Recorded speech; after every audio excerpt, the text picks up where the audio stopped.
ataupun terbuka, karena memang sampai saat ini prosesnya itu masih dilakukan untuk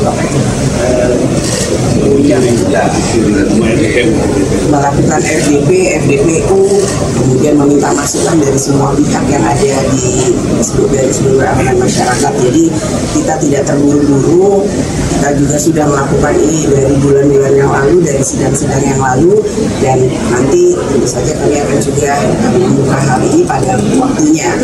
Dan yang satu lagi terkait dengan pertanyaan yang ketiga, itu kan di periode yang lalu saya tentu saja berharap pada Pak Presiden Prabowo, insya Allah nantinya tentu saja beliau akan hadir pada forum-forum internasional yang seperti PBB, karena kita juga melihat bahwa Presiden Prabowo kan sekarang sangat aktif di forum-forum internasional.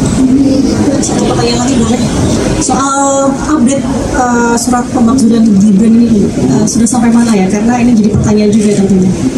Nah, prosesnya itu masih dalam mekanisme yang ada. Kita sedang melihat apakah itu akan diproses seperti apa, bagaimana, dan sampai saat ini kita sedang melihat apakah itu memang surat yang bisa kami proses dengan mekanisme yang seperti apa.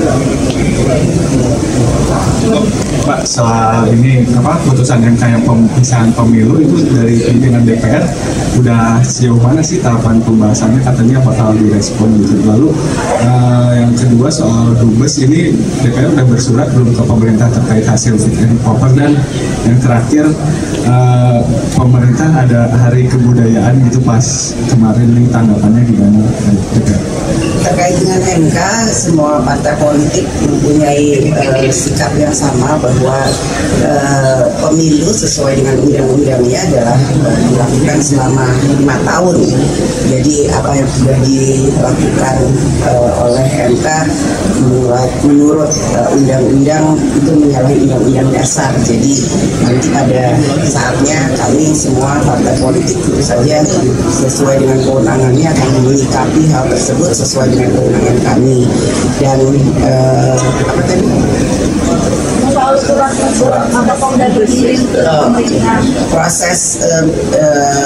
Proses fit and proper juga sudah selesai di Komisi 1, dan DPR sudah bersurat kembali kepada pemerintah atau kepada Presiden, dan ya, tentu saja mekanisme yang selanjutnya ada di pemerintah, dan itu akan menunggu yang proses pelantikan, kemudian proses surat dari negara tersebut terkait dengan tanggapan terhadap dubes-dubes yang sudah kita usulkan. Jadi sekarang bolanya ada di eksekutif atau ada di pemerintah.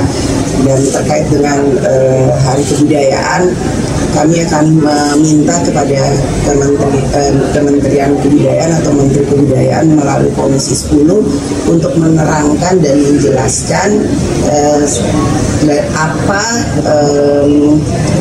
apa dasar dan argumentasinya terkait dengan hal tersebut, karena kebudayaan adalah milik seluruh rakyat, lintas generasi, lintas generasi, lintas zaman, dan lain sebagainya. Jadi jangan sampai itu bersifat inklusif ataupun eksklusif, dan ini nggak boleh kemudian tanpa dasar. Dan saya berharap bahwa Menteri Kebudayaan bisa menjelaskan argumentasinya dengan sebaik-baiknya. Jadi jangan sampai kemudian menimbulkan polemik, karena kebudayaan adalah milik seluruh rakyat, dan ini adalah terkait dengan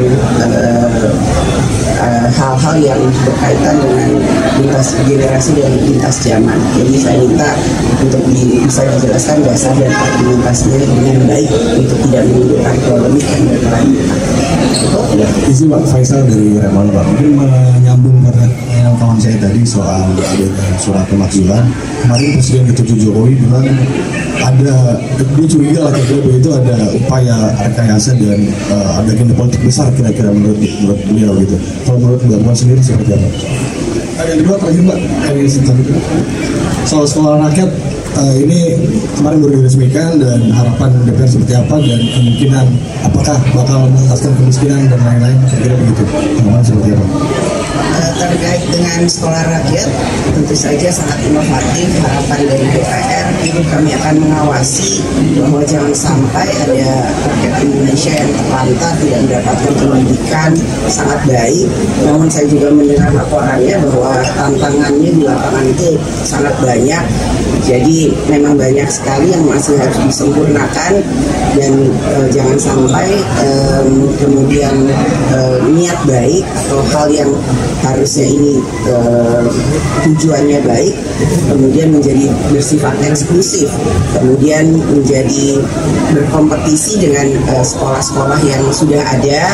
Namun ini justru harus melengkapi sekolah-sekolah yang sudah ada, dan apa yang kemudian sudah dilakukan di lapangan tentu saja harus disempurnakan, dan DPR tentu saja akan mengawasi dan akan membantu untuk bisa menyempurnakan hal ini, karena sesuatu yang baru itu tentu saja tidak bisa tiba-tiba langsung sempurna.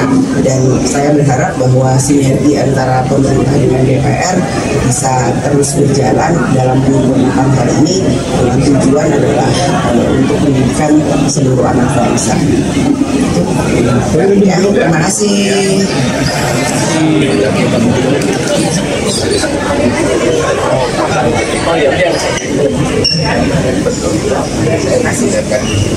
Terima kasih. Ya.